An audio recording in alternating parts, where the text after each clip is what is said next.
Delighted to say that Ronan O'Neill, who of course is part of the Tyrone panel up to earlier this year, joins us on the line now. Morning to you, Ronan.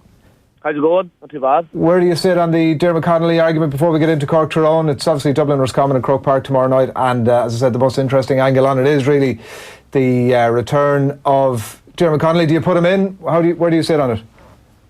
I suppose it's an interesting topic. For me, I would. It's a smart move, definitely. If you look back to Dublin, the league, they were probably caught a wee bit in some of the games, in terms of Tyrone and a few other games as well. And Jim Gavin probably thought that maybe that they need them back this year, especially when they're going for 5 in a row.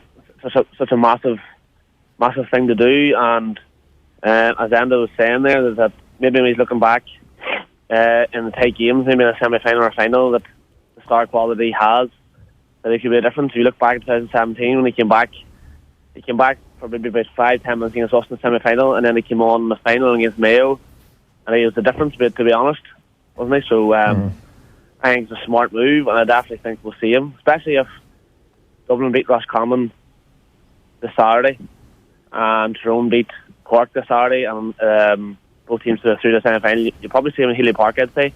See him a game time before a semi-final against whoever it may be. So I think it's a smart move. Timing probably is a bit of an issue. It's a bit strange probably, but the issue was going to America was probably the difference. Not getting to go, and then coming back, probably thought maybe those conversations had maybe right, okay, come back in and give us all you have for the rest of the year and then take it from there. So I was listening to an interview from Cian Dunne. He said that it was a smart move, but the timing was a bit off. But I would be in the same view as well.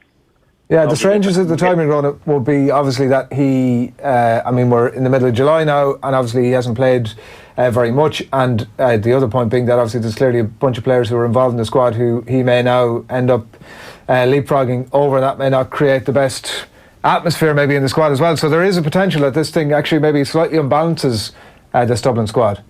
Oh, it definitely could go either way, but I remember in 2008 marquee brought Stephen O'Neill back for an All-Ireland final for 3 weeks to go, and it was seen as a massive stroke because of Tyrone on winning All-Ireland. Stevie played a massive part in it. So I would imagine Jim didn't obviously bring him back in without consulting some of the players or had a meeting, and I'm sure the players agreed to have a player of Diarmuid's quality back in, and it obviously adds a bit more competition, a bit more bite to training, and it does obviously improve the whole squad as a whole. So I'm sure they had a conversation, and it was agreed by all. What exactly is his best role? Where would you play him position-wise? Because Kieran Donaghy in the start this morning is saying that you should play him in midfield. I suppose it's an interesting topic to talk about where his best position is. I know he was playing centre half back for St Vincent's there for a while, the club scene for a while, and probably that was maybe seen as a deep line playmaker maybe, and trying to set things up from there.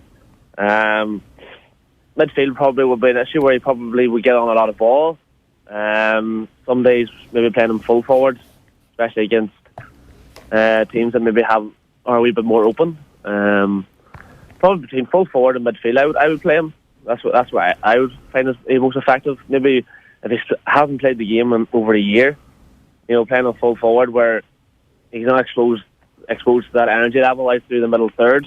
He might be exposed a wee bit better there. I know he's an extreme athlete and he probably has the fitness levels, but he's been out for over a year. Maybe playing on full forward for a while and then bringing him out the pitch and maybe alternating between the both. Yeah, it seems that full forward option then would give Dublin a completely new possibility when it comes to, say, route one ball, something like Tyrone have started doing this year in particular. Like Peter Canavan was writing in the Irish Independent this morning about the role of the marquee forward, that despite the fact that we've moved towards more of a system-based form of Gaelic football these days, the role of the marquee forward is still an important one, even for a team that have the best system in the country, which is Dublin. That bit of flair, the bit of the unexpected is something that Diarmuid Connolly can bring on an effective level. I definitely like you can have all the systems in the world, but you definitely need in them tight games in a semi-final and a final. You need that star quality probably to get you over the line, and obviously he brings that. And obviously the top teams are going to have that. So at the moment, Kerry have that with Clifford, and Tyrone have that with McShane at the moment. and Donegal have that with Jimmy Brennan and McBrady up front too. So obviously Dublin have their bundles of riches. You know, they have Mannion up front, they've O'Callaghan, they have Costello, but I think Connolly just brings that extra little bit, you know, that other teams probably don't really have at the moment. So Jim obviously realises that, and you know, as Andy was saying, come the semi-final, we'll maybe want to draw, maybe come the last 10 minutes maybe, or if it's a final, you know, they're back against the ropes, bringing that person on, you know, that would probably could be a difference, could sway whether them winning 5 in a row or not. Ronan, can I just take you back? So you just said something earlier about the senior players, or one or two of the players maybe being consulted by Jim Gavin, but how do you think the panel as a whole will react to Diarmuid Connolly coming back into the squad? I thought that is interesting. You know, obviously the boys in the fringes, boys who are probably pushing to get into maybe the match day 26, or boys who are outside that, or people who will be coming on, probably would be initially be annoyed with that. That's just natural, because you know, you've been training all year from November, December time. You did all the hard work, and you have this player here who's going to come in, and you're wondering to yourself, is he going to play? Is he going to take my spot? What's he going to do here? And you know, you're just in a wee bit of limbo, like, and obviously I maybe can talk from experience. Like, you know, people just have come in, you know, out of nowhere and got the game time. But like, listen, it's part of the bigger picture probably, and some of the players probably would need to realise that as well. You know, that it's not maybe, obviously you want to do well for yourself and you want to get game time as well. But Dublin are going for 5 in a row here, and you know, teams are slowly but surely getting a wee bit closer to them. You know, and Jim Gavin obviously sees this as a massive opportunity maybe to make history, and having a player of Diarmuid's quality. Yeah, I know. I mean, you're right in saying that, but you can't take away the fact is that essentially you're all quite selfish. We're all quite selfish, and you just want to play. You're not necessarily seeing the bigger picture from it, are you? So that is where you'll get one or two of the fringe lads that aren't necessarily involved. They're coming off the bench. They're getting a bit of game time. It's going to affect those lads, the fringe players, more than the natural starting 15, isn't it?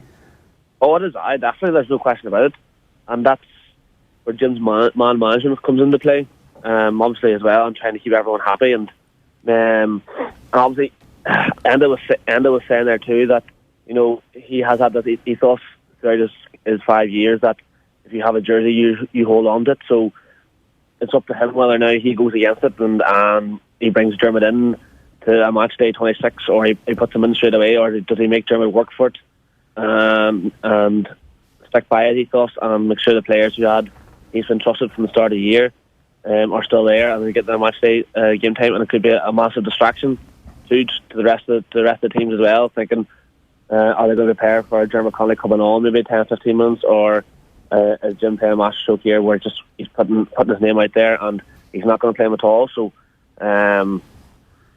yes, it's frustrating for people on the fringes too, like, but as we say, we have to be selfish sometimes as well. But I think when you're outside that bubble, you think you maybe have to look at the bigger picture for the team aspect.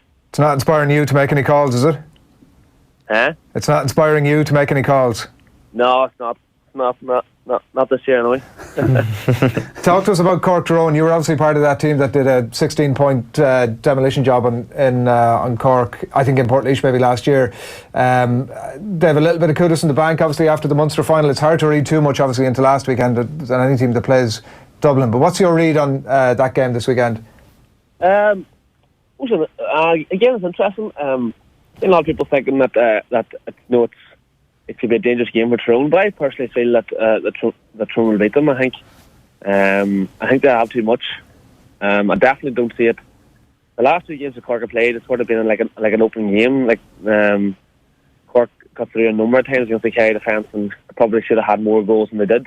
And then the last day against Dublin play sort of like man to man with Kane O'Sullivan sort of dropping off, and sort of like an open game too. But I can't see it being an open game at all. I think Tyrone, the way they've been playing, there's no more bodies behind the ball. I don't see the Cork forwards flourishing. I think Ronan McNamee has been phenomenal so far this year. I say he'll pick up Brian Hurley, and Roy Brennan, since he came in the team, will probably pick up Mark Collins. And I think if you take them two boys out up front, I think they struggle big time for scores. And I say somebody will, like Kieran McGarry maybe, or if Potter County comes back in the team, will do a job with Roy Dean out the pitch. So I can't see anything other than a Tyrone win, to be honest. Yeah, it's like the group actually, when you look at it, could turn out to be the opposite of what we kind of expected from the Super 8s, in that there'll be very clear top two and a very clear bottom two. Almost like it's kind of disappointing in some ways that it might be that way even before we get to the final round.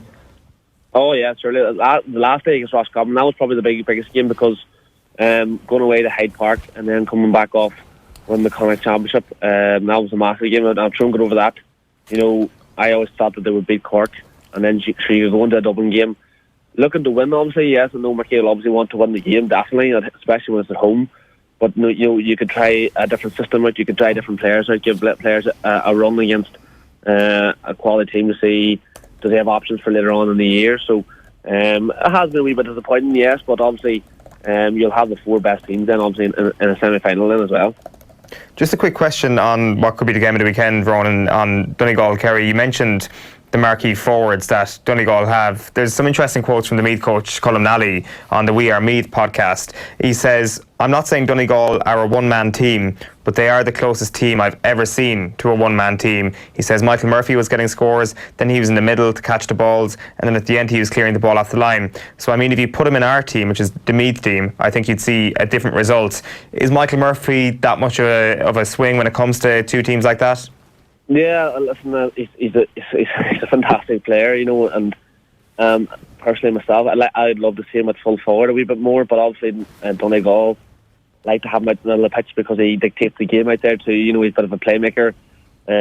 He's a great tackler of the ball too as well. So, and obviously he gets the scores too. But I wouldn't really say they're a one-man team. Paddy McBridy's come back in this year, and he has added more scores than Jimmy Brennan has been playing the football of his life this year. Some of the young lads, Jason McGee and Michael Langan, have been playing very well. Obviously, it's very unfortunate that Owen Bannon-Gallagher, he's broke his ankle now. And obviously, the Ryan McHugh then too. But I guess what Colin has been saying, that if I say a number of teams, look, if they take Michael Murphy out, they'll go a long way to win the game. I know against the Tyrone game he was fantastic, but he was Padraig Hampsey's marking, and Padraig Hampsey wasn't fit that day, and he'd been struggling with injury since the end of the league. So he had a massive bearing on that day against Tyrone. But to say that they're a one-man team, I wouldn't really agree with that. You know, they have a number of wonders of riches around the pitch too. But I get what Colin's saying. If you take them out, personally, you might go a long way to maybe to beating them, yes. Is it too much of a stretch to say that, I mean, you mentioned Owen Gallagher and the unfortunate ankle break that he's had, and it seems like his season is over, obviously. Is it too much of a stretch to say that his absence is ultimately a bit of a death knell for Donegal this year? Probably, yes. I think the last day they lost Paddy McGrath, and your boy Paul Brennan came in too, and that upset them a wee bit as well, because Paddy McGrath is a great man marker at the back too, and they lost their bit of rhythm. I don't see really who would come in maybe at the wing half back who could add that quality for Owen Bannon-Gallagher. So there's another man marking half back, especially against a Tyrone or a Kerry or a Dublin who they're going to face. So I think that Donegal will badly miss his absence, yes. Yeah, that's Sunday 4 o'clock. Who are you going for in that one? I'm going to go for Kerry that one. I think they were massively impressive down in Killarney against Mayo.